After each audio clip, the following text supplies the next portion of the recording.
Primeiro livro de Samuel, capítulo 13.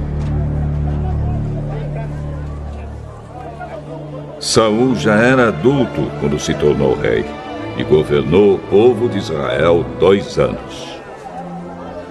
Ele escolheu 3.000 israelitas e mandou todos os outros de volta para casa. 2.000 estavam na cidade de Micmas e na região montanhosa de Betel. 1.000 homens ficaram com seu filho Jonatas, na cidade de Gibeá, no território da tribo de Benjamim. Jonatas matou o comandante filisteu em Geba, e os filisteus ficaram sabendo disso.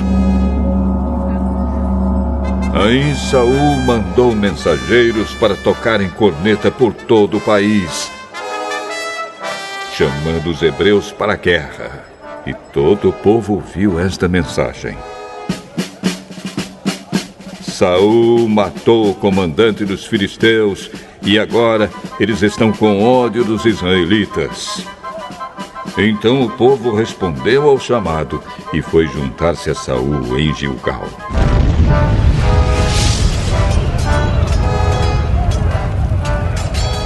Os filisteus se reuniram para lutar contra os israelitas.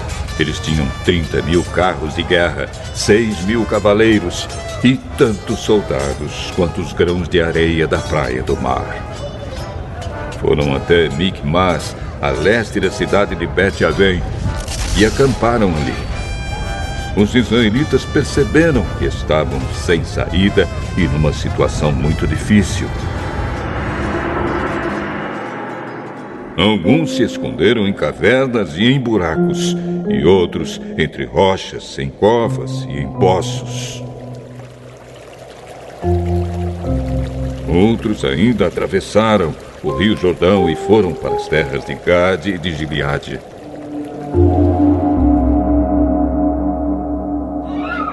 Saul havia ficado em Gilgal e o povo dali estava apavorado. Seguindo as instruções de Samuel, Saul esperou 7 dias. Mas Samuel não foi até lá. E o povo começou a abandonar Saul e sair dali. Então Saul disse: tragam os animais para o sacrifício que é completamente queimado e para as ofertas de paz.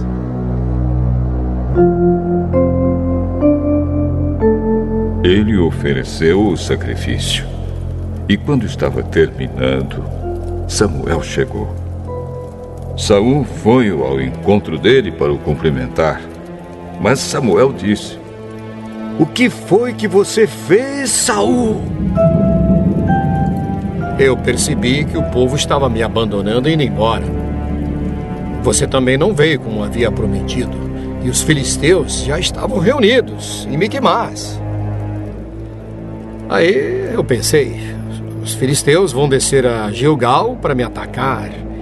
E eu ainda não tentei conseguir a ajuda de Deus, o Senhor. Então, achei que tinha de oferecer o sacrifício.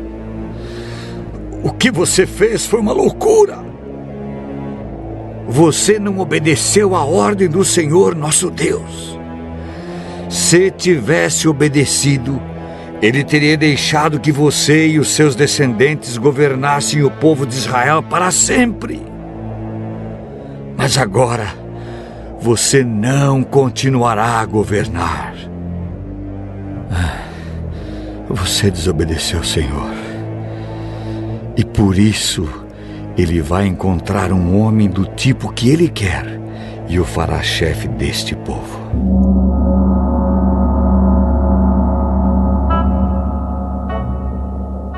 Aí Samuel saiu de Gilgal e foi embora.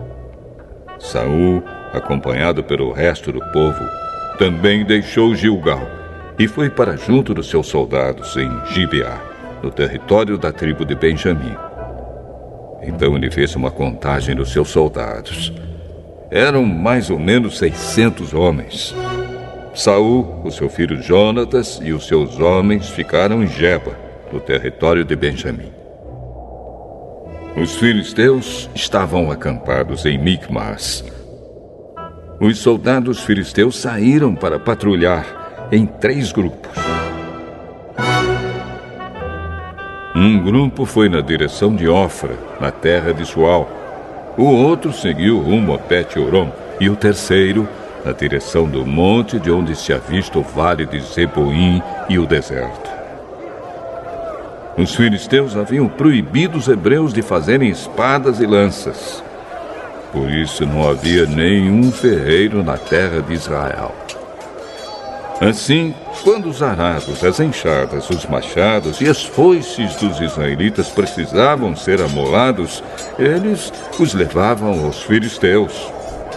Estes cobravam caro dos israelitas para afiar machados e ferrões de tocar bois, e mais caro ainda para afiar arados e enxadas. Por isso, no dia da batalha, nenhum soldado israelita tinha nem espada nem lança. Só Saul e o seu filho Jonatas é que tinham. Os filisteus mandaram um grupo de soldados para defender o desfiladeiro de Micmas.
Primeiro livro de Samuel, capítulo 14. Um dia, Jonatas disse ao rapaz que carregava suas armas: Vamos até o acampamento filisteu, que está no outro lado do desfiladeiro. Mas Jonatas não contou ao pai o que ia fazer.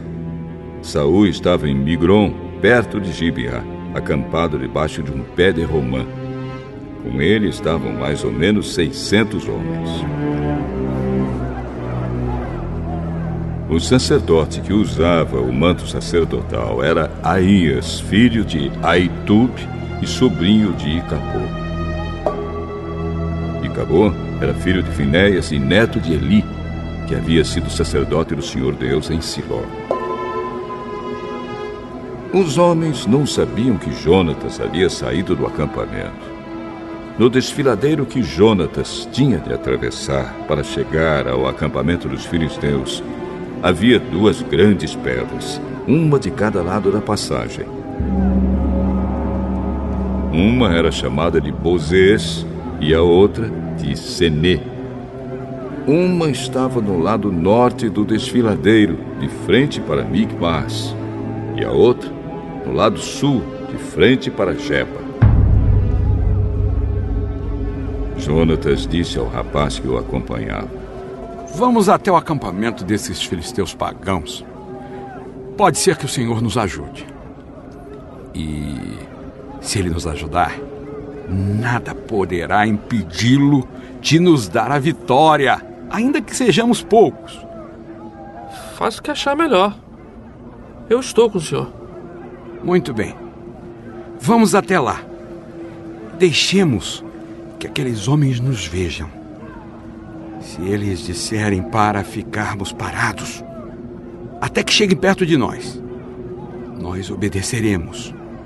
Mas se disserem para irmos até o lugar onde eles estão, nós iremos, pois isso será o sinal de que o Senhor Deus nos deu a vitória.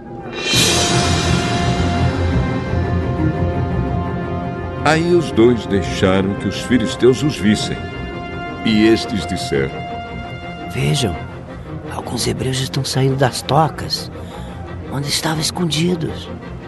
Então os soldados filisteus chamaram Jonatas e o rapaz. Subam até aqui.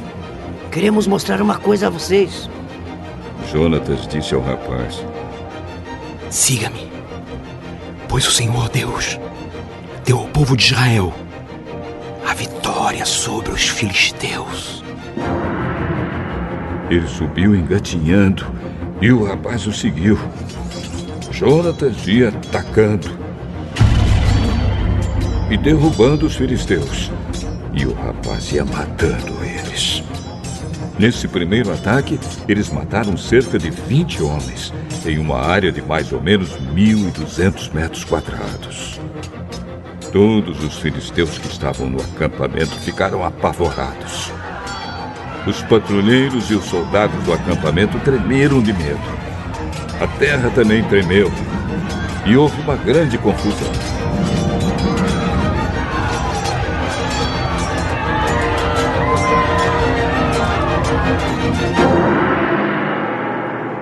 Os espiões de Saul, que estavam em Gibeá, no território da tribo de Benjamim, viram que os filisteus estavam tontos, correndo para cá e para lá. Então Saul disse aos seus oficiais: Contem os nossos soldados e vejam quem está faltando. Eles contaram e descobriram que estavam faltando Jonatas e o rapaz que carregava suas armas. Aí Saul disse a Aías, o sacerdote: Traga aqui a Arca da Aliança. Ele disse isso porque naquele tempo a arca ia na frente do povo de Israel. Enquanto Saul falava com o sacerdote, a confusão no acampamento filisteu aumentava cada vez mais. Então Saul disse ao sacerdote: Você não precisa mais consultar o Senhor. Aí ele e os seus homens entraram na batalha contra os filisteus. Estes, em completa confusão, estavam lutando uns contra os outros. Os hebreus que haviam passado para o lado dos filisteus e tinham ido para o acampamento com eles, mudaram de lado outra vez e se juntaram com Saul e Jonatas. Os israelitas que estavam escondidos nas montanhas de Efraim também souberam que os filisteus estavam fugindo. Eles se reuniram e atacaram os filisteus, lutando todo o caminho até além de Bet-Avém. E o Senhor Deus deu naquele dia a vitória ao povo de Israel.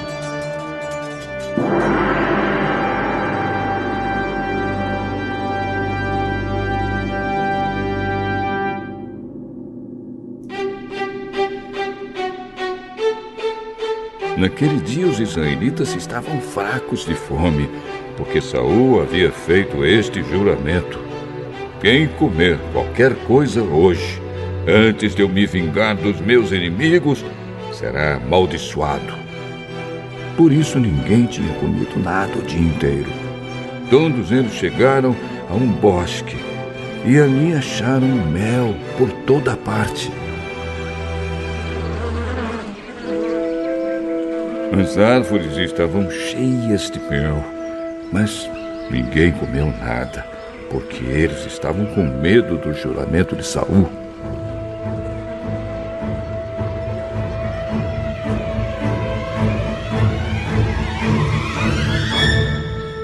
Mas Jonatas não tinha ouvido seu pai dar a ordem ao povo. Por isso, estendeu o bastão que tinha na mão, molhou a ponta num favo e comeu um pouco de mel. E logo se sentiu melhor. Mas um dos homens disse: Todos estão fracos de fome, porque o seu pai nos ameaçou dizendo: quem comer qualquer coisa hoje será amaldiçoado. Meu pai fez uma coisa terrível com o nosso povo. Vejam como estou me sentindo melhor depois de comer um pouco deste mel. Teria sido bem melhor se hoje o nosso povo tivesse comido o alimento que tomou do inimigo quando o derrotou. Imagine quantos filisteus mais eles teriam matado.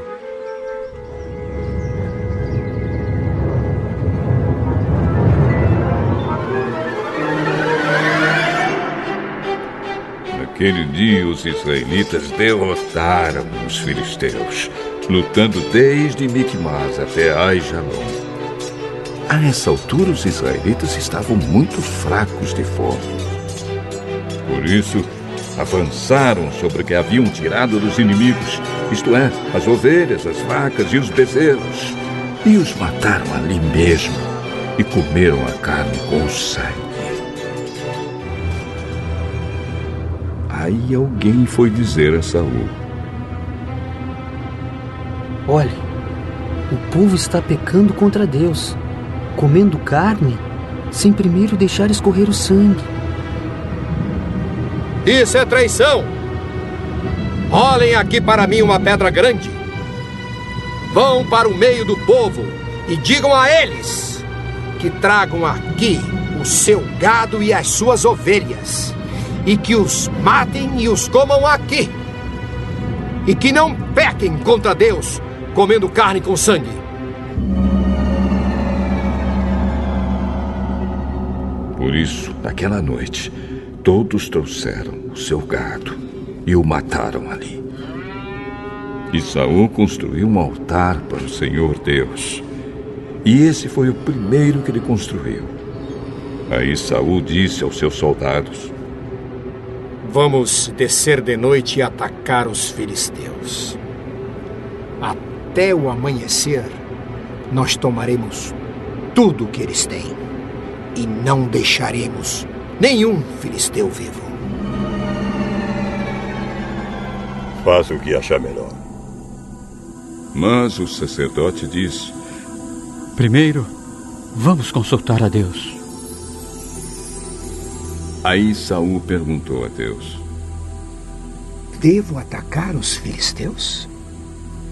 Tu darás a vitória ao povo de Israel? Mas naquele dia Deus não respondeu nada. Então Saul disse aos oficiais: venham aqui e descubram que pecado foi cometido hoje. Eu prometo pelo Senhor, o Deus vivo, o Salvador de Israel, que mesmo que o culpado seja o meu filho, Jonatas, eu o matarei.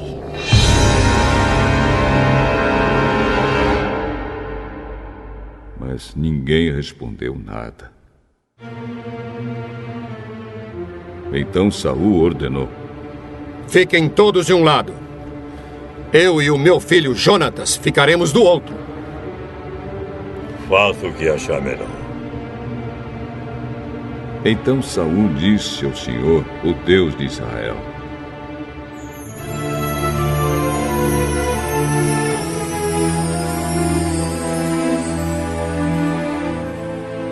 ó Deus, por que não me respondeste hoje?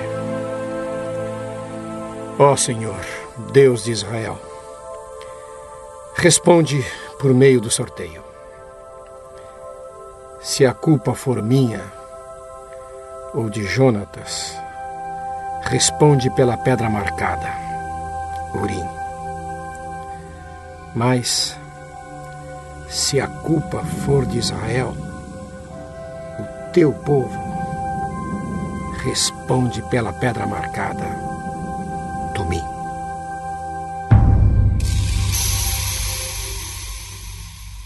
E a resposta indicou Jonatas e Saul, e não os soldados. Então Saul disse: façam o sorteio para saber se a culpa é minha ou do meu filho Jonatas. E Jonatas foi indicado. Então Saul perguntou: o que foi que você fez? Eu comi um pouco de mel, que tirei com a ponta do bastão que eu tinha na mão. E estou aqui, pronto para morrer. Que Deus me mate se você não for morto. Mas os soldados responderam: isso nunca! Jonatas, que deu esta grande vitória ao povo de Israel, não deve morrer. nós prometemos pelo Senhor, o Deus vivo, que ele não vai perder nem um fio de cabelo. O que ele fez hoje foi conseguido com a ajuda de Deus. E assim os soldados salvaram Jonatas da morte. Saul parou de perseguir os filisteus e eles voltaram para sua terra.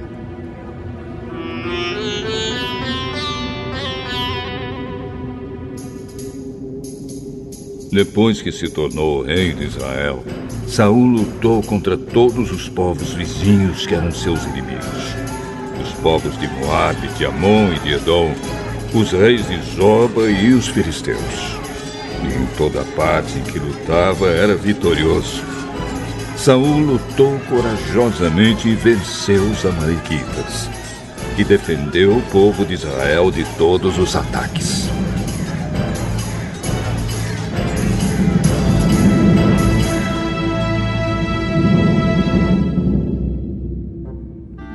Saul tinha 3 filhos homens, Jonatas, Isvi e Malquizua.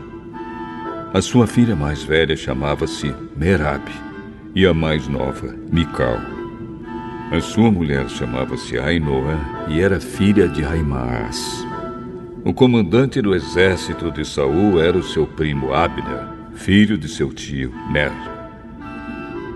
Quis, o pai de Saul, e Ner, o pai de Abner, eram filhos de Abiel. Durante toda a sua vida, Saul lutou ferozmente contra os filisteus. E sempre que encontrava um homem forte e valente, ele o alistava no seu exército.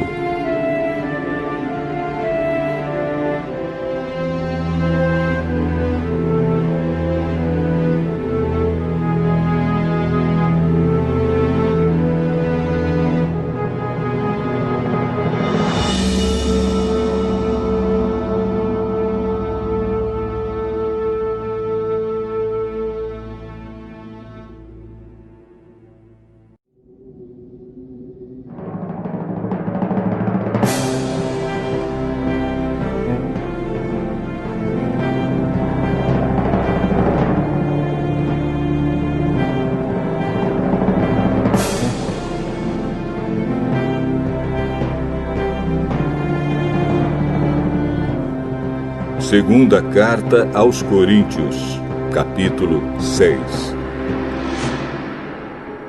Portanto, nós, como companheiros de trabalho no serviço de Deus, pedimos o seguinte: não deixem que fique sem proveito a graça de Deus, a qual vocês receberam.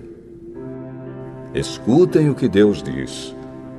Quando chegou o tempo de mostrar a minha bondade, eu atendi o seu pedido e o socorri quando chegou o dia da salvação. Escutem. Este é o tempo em que Deus mostra a sua bondade. Hoje é o dia de ser salvo. Não queremos que alguém ache defeito no nosso trabalho e por isso fazemos o possível para não atrapalhar ninguém. Pelo contrário, em tudo mostramos que somos servos de Deus, suportando com muita paciência as aflições, os sofrimentos e as dificuldades.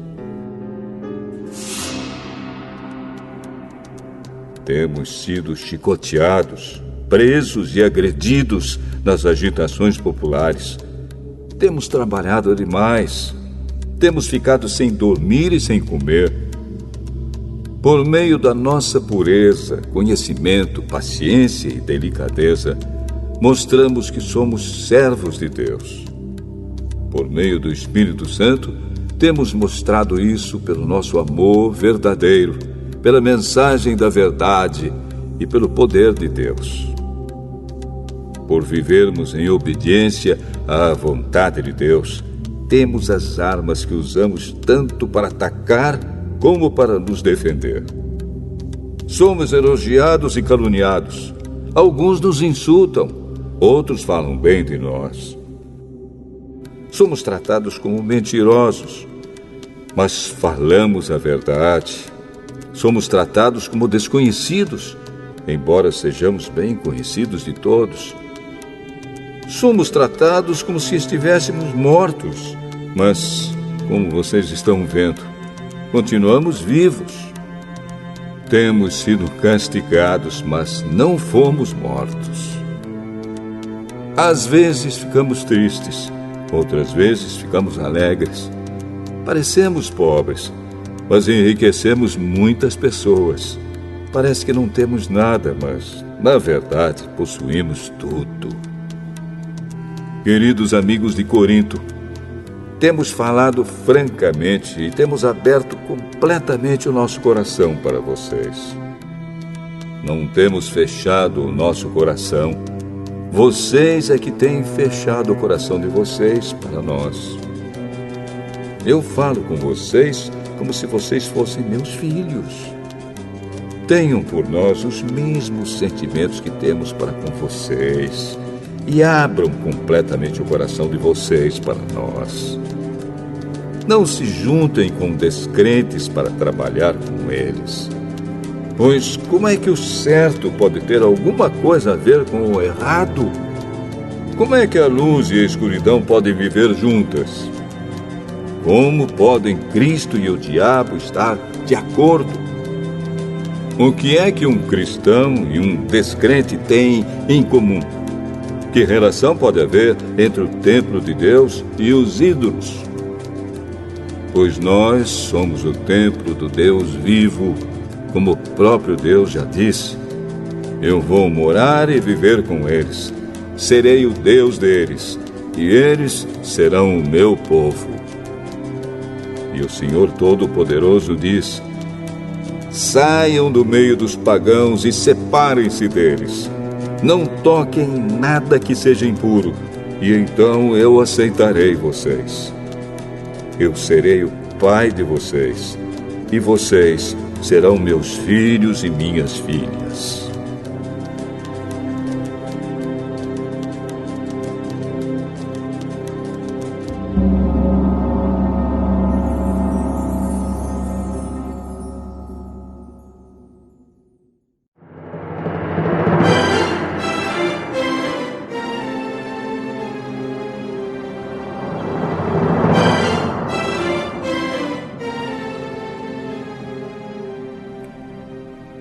Segunda carta aos Coríntios, capítulo 7.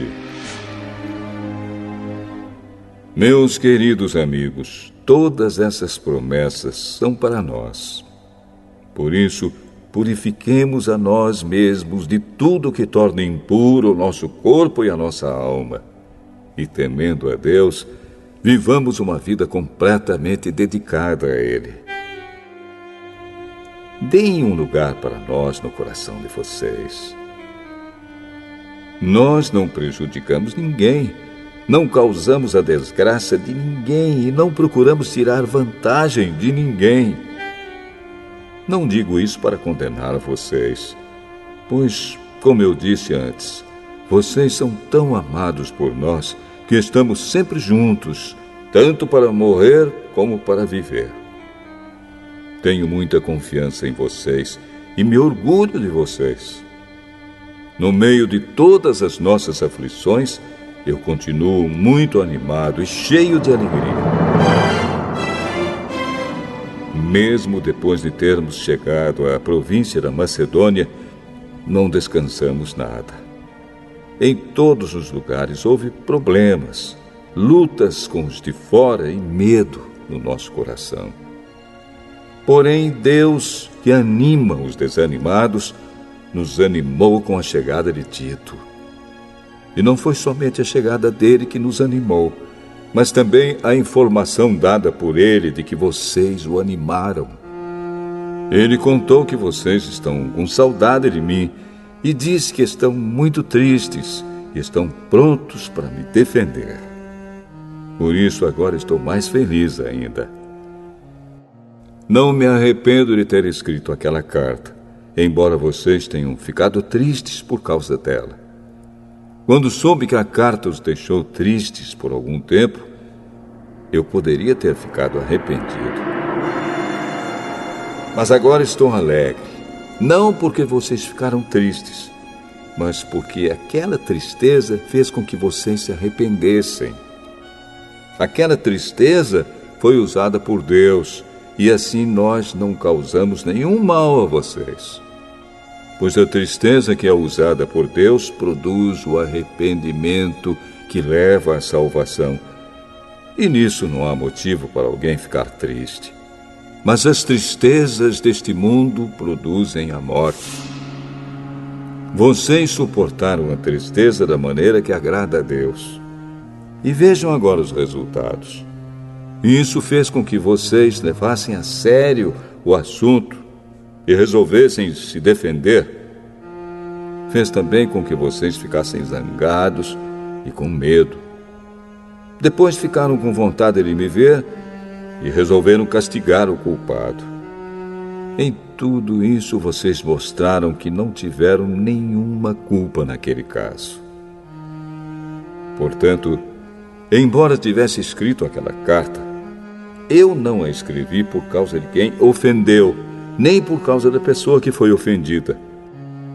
Pelo contrário, escrevi a carta para tornar claro a vocês que Deus sabe do grande cuidado que vocês têm por nós. Foi por isso que ficamos animados. Além do ânimo que recebemos, ficamos mais contentes ainda vendo a alegria de Tito, pois todos vocês o têm ajudado a sentir-se bem. Eu havia falado muito bem de vocês a ele, e vocês não me desapontaram. Temos sempre dito a verdade a vocês. Assim também é verdadeiro o elogio que fizemos a Tito a respeito de vocês. E o amor dele por vocês cresce cada vez mais quando ele lembra como vocês todos estavam prontos para obedecer e como o receberam com humildade e respeito. Estou alegre por poder confiar completamente em vocês.